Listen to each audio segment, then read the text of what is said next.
Okay, in this video we're going to be talking about the Unit 1 Quiz 2 review. So hopefully you have your copy of the review and you are following along. So let's go and get started. You can fit 6 people in a 5 by 5 square. Using this ratio, how many people can you fit in a 25 by 25 foot square? All right, so this is proportion 101. 6 over 25 is equal to how many people can fit into 25 times 25, which is 625. We're going to cross multiply, and when we do that, we get 25x is equal to 3,750, and I'm going to divide by 25. And I get an answer of x is equal to 150 people. For question number 2A, using a 5 by 5 foot square to estimate a crowd in a 80 by 80 foot field. So this is another proportion situation.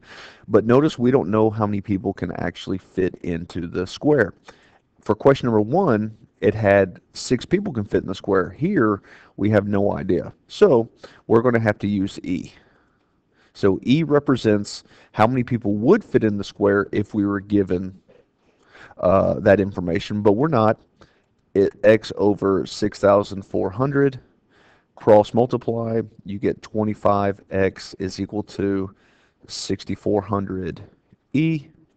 We divide by 25, and my final answer is x is equal to 256E, so 256E. Now, Peter was able to fit 5 people in the square. So with this continuation of a problem, now we know how many people can fit in the square. So there's 2 ways you can do this. You can say, okay, since 5 people can fit in the square, so now it's going to be 5 over 25 is equal to x over 6,400. And then you can solve like that, or because of the fact that we have this information from the previous question, very simple, 5 would go in for E, but we've already solved it, so we can actually take 5 and just plug it in for E. So very simply, I can just take 256 times 5, and my final answer would be, in this square, 1,280 people. All right, so there's 2 ways you can do this. You can make a proportion, but in my opinion, making a proportion is, we'll give you the right answer, but it's just one more step. Or you can simply just take what E would be, which would be 5 in this problem, and just plug it in. All right, question number 3. You are a city event planner, and the annual Harvest Festival will be next month. You are in charge of picking a venue, and you are estimating that each person attending will need 15 square feet. So again, whenever you see each person, that always means like one person. So when I start creating my people over space proportion, I'm going to say one person can fit in 15 square feet. Now, if you keep reading, the space you are hoping to use has measures of 400 by 300. So we don't know how many people can fit in this. So that would be 12 with 4 zeros. All right. Now, notice this 7,000. And notice my proportion does not deal with 7,000 because that 7,000 is step 2 of this problem. All right. So we're going to put 7,000 off to the side. Now, with this proportion we just created, we are going to cross multiply. And then we're going to solve. And when we do, we find out that x adds up to, or divides out to, 8,000 people. Now, this is the max that the space can hold, is 8,000. So that means anything above 8,000, you wouldn't be able to hold the festival there. But the festival, the estimation is 7,000. So can 7,000 fit in a space that is made for 8,000? The answer is yes. All right, question number 4. Mary reduced the size of the painting to a width of 3.3 inches. What is the new height if it was originally 32? All right, so looks like by reading this, we're dealing with a width to height problem here. And so it looks like we know what the new width is So I always like putting width over height. So we know what the new width is 3.3, but we don't know what the height is. So I'm going to put that over x is equal to, if you read it, if it was originally 32.5 tall and 49, 42. All right, so 42.9 is the width, so that'll go on top, and this will be 32.5. Now, like all proportions, cross multiply and solve.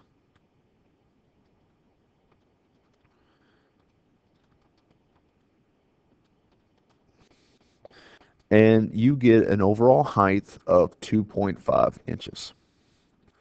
All right, let's look at Molly here. Molly uh, bought 2 heads of cabbage for 180. How many heads of cabbage can Willie buy if he has 20? All right, so this looks like it's cabbage and money. That is a colon. That's just, rather than putting like cabbage versus money. All right, so 2 heads of cabbage. So I'm going to do cabbage over money. So 2 heads of cabbage over $1.80 is equal to, let's see, we don't know how much Willie's buying, but we do know he's spending 28.80. So again, cross multiply and solve.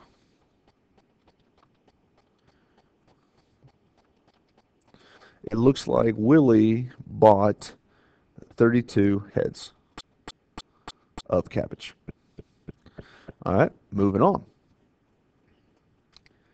All right, in the 1990s, the people living in Lawrenceville didn't use their area codes to call each other, okay? Phone numbers, okay, so phone numbers look like this. Now, remember, folks, when you're dealing with a phone number, I automatically write 7 blanks. 1, 2, 3, 1, 2, 3, 4. I know that each blank has got to have a number. All right, so it says the only restriction for the phone number is that A couldn't be 0, 1, 2, or 3. So that means I'm going to have to write up underneath. A can be a 4 through 9 situation, so 4, 5, 6, 7, 8, 9. That's 6 possibilities. And B could not be 0, 1, or 2. So that means this will be a 3 through 9 situation. So 3, 4, 5, 6, 7, 8, 9. I think that's 7. So 7 possibilities. But notice we don't have any restrictions for the next 5 here. So if you don't have any restrictions on a number, it defaults back to a 0 through 9. So that'll be 10 possibilities here, 10 possibilities here, 10 possibilities here, here, here, and there.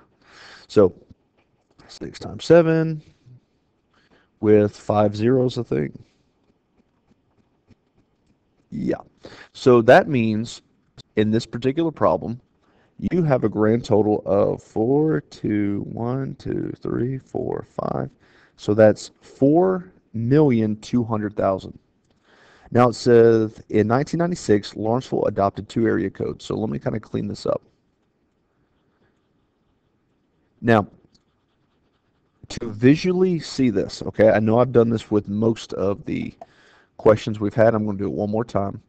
But let's say, for example, let's say John's phone number was 770-555-6666, and then Bob had a phone number of 678-555-6666. So notice what we have here, and that is when you're dealing with 2 area codes, each number can be used more than once. So because we had 2 area codes, the same number could be used twice. So how this would look in this problem, very easily, and that is if you're dealing with 2 area codes, which we are, 2 area codes, you would simply take the answer and times it by 2. So that means you would have double the amount of phone numbers because you have 2 area codes. So 8,400,000. All right, question number 7. License plates are like phone numbers. Eventually, there's not enough for every letter number combination. All right, so the first character, notice we have 6 characters here. So I'm just going to write 6 blanks. 1, 2, 3, 4, 5, 6. All right, so it says the first character must be a vowel. So that's A, E, I, O, U. That's 5 possibilities. And I'm just going to put a little V right here for vowel. The second and third characters must be a digit, and 0 cannot be used. All right, so that's a 1 through 9 situation for both of these. So there's 9 possibilities here, 9 possibilities here. The fourth and fifth characters must be a letter, but I don't see any restrictions here. So that's going to be an A through Z situation, A through Z situation. So there's a 26 and then 26.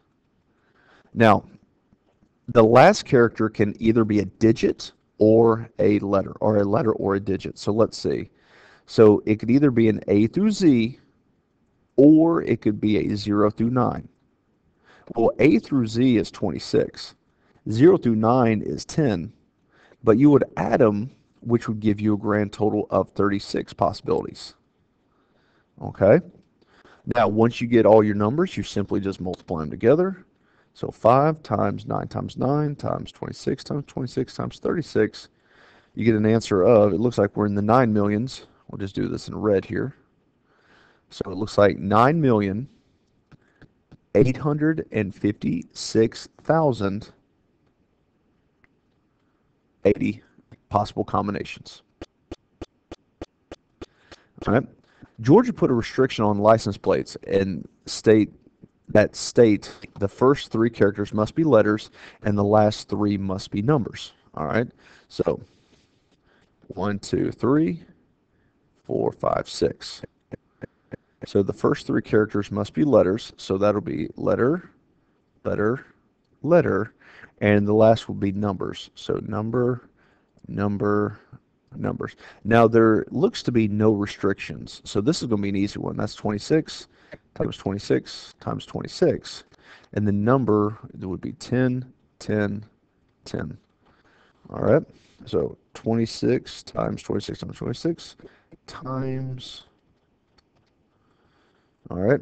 And we get 17,576,000 possibilities.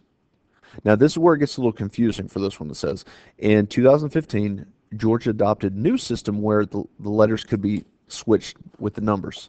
So what that looks like, again, using this as an example, let's say John's license plate it was XXX, let's do capital, XXX 555. That was John's license plate. Bob's license plate was 555 XXX. So what we have here is a situation where the same number and letter can be used when you switch it. So that means you have two positions for each number and letter. So in the context of this question, what that means is all the possibilities for the 17 million possibilities gets doubled, which means you're now at 35,152,000 possibilities because of the fact that you switched John and Bob.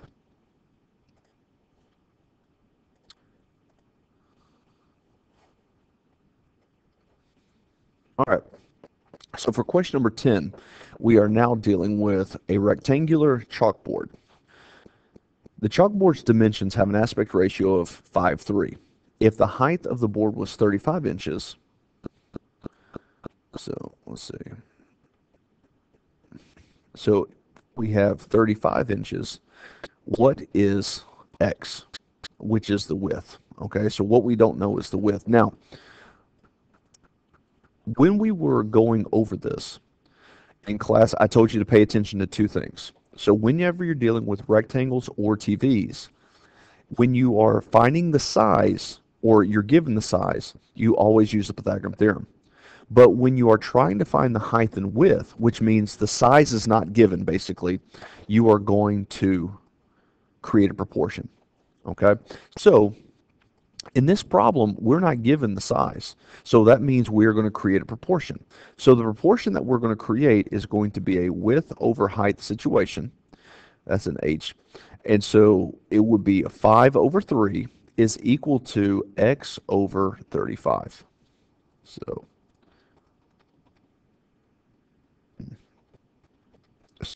the overall width of this chalkboard would be 58.3 inches. All right. Now, for question number 11, television sizes are normally described by length of their diagonal measure. Here we go. Size.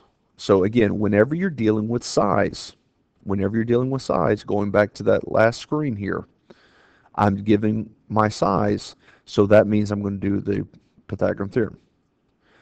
All right, so we have 25 or 45, we have 26. Now, just so you know, remember that the size is the diagonal. All right, so that would be 45 squared plus 26 squared is equal to c squared. So 45 squared plus 26 squared. I'm going to go ahead and do all this at once, and that adds to 2701 is equal to c squared. I'm going to square root, and when I do that, it comes out to, I'm going to round here, but C is pretty much 52 inches. So it's a 52-inch TV. All right. Now, for this next question here, a person wants to increase a photo to a larger one. So here's our original photo, and we want to extend it to a bigger photo. The problem is it doesn't all fit in the frame here. So that's our dilemma. Now, it says, to answer a couple questions, what is the area of the blown up picture? Well, we don't know. But notice it says, what is the area of the larger picture frame? Hey, we do know that. It's right there in the display. Look, the frame itself, that's the big rectangle. It's a 13-inch by 10-inch. So it's a 13 by 10 inch. So 13 times 10. You don't have to write this work. I'm just showing you what I'm doing here. 130-inch TV or frame. Now it says, what is the area of the blown up picture? This is where we're going to have to do a little bit of math here. But the good news is we're going to have to create a proportion, which a proportion is easy. Because what you're going to do when you create your proportion is you're going to take the width and height of your originals of the original and compare it to the width, which is unknown because we don't know how wide the frame or how wide the picture is, but we do know how tall it is. So using a width over height situation, it'd be 6 over 4 is equal to I don't know over 10. So when we do the math, it ends up being the width of the picture ends up being 15 inches. All right, because x is equal to 15 after it's all said and done. Now, from here it says, what is the area of the blown up picture? Now we have enough information, and let me use a different color just to stand out. The width is 15, the height is 10. So 15 times 10, again, you don't have to write 15 times 10, I'm just showing you what I'm doing here. And you get 150. Now it says, what percent of the blown up picture was still able to be included in the frame? All right. Now this is where you take your information here and you apply this relationship, and that is the area of the frame, and you divide that by the area of the blown up picture. Blown up picture. All right. So 130 divided by 150. So 130 divided by 150, and you get an answer of roughly 87%. All right. Now, last page. John bought a TV with a, here we go, size. All right, so size, again, going back to my information, size is going to be a squared, b squared, c squared. All right, so a size of 52 inches. All right, so for my visual learners, again, remember, the size is the diagonal. We don't know the width. We don't know the height, but we do know the aspect ratio. So doing this, the width is going to be represented by 21x. The height is going to be represented as 9x. So I'm going to prepare the proportion, the Pythagorean theorem, 21x squared plus 9x squared is equal to 52 squared, 21 squared. So this ends up being 441x squared plus 81x squared is equal to 52 squared, 2704. Combine like terms gives me 522x squared is equal to 2704. Just solving it like I normally would in regular math class.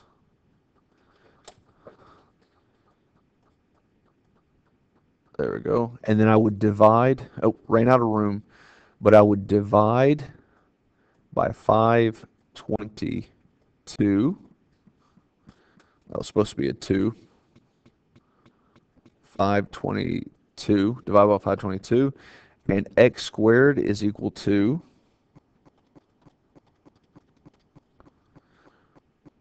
we'll just say 5.2, square root both sides,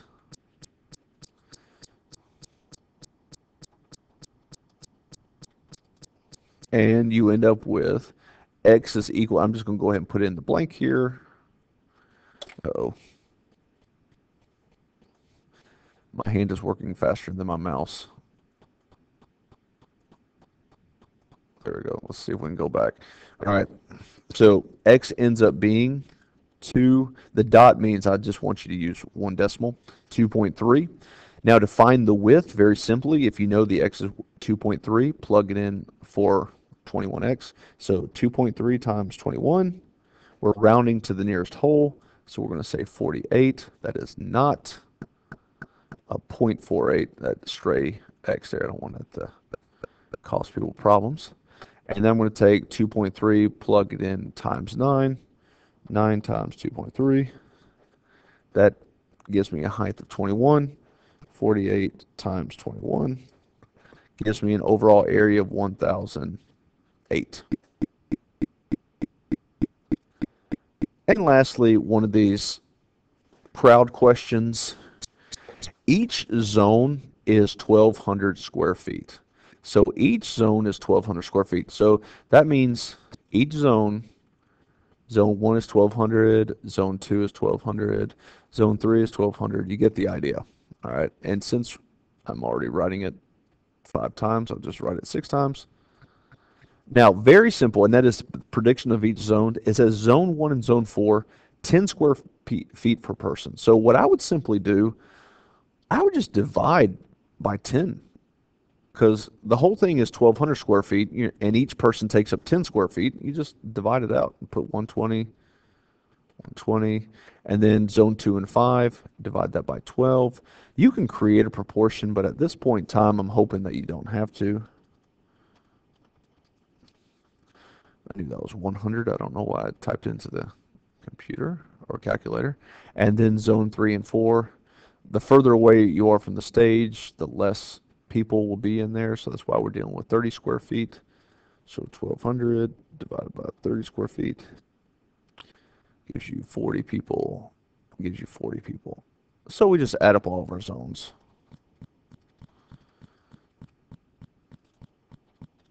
All right, so we get a grand total of 520 people. And then for 15, for security reasons, the school will provide a teacher for every 50 attendees. Using this ratio, how many teachers will be in the show? I'm just going to create a proportion. So one teacher for every 50 attendees is equal to how many attendees for 520? I think it's going to be like 10 and some change. Yeah, so round to the nearest whole. It's 10 teachers. All right, so there is the review. Hopefully you learned something. As always, let me know if you have any questions. Thank you very much.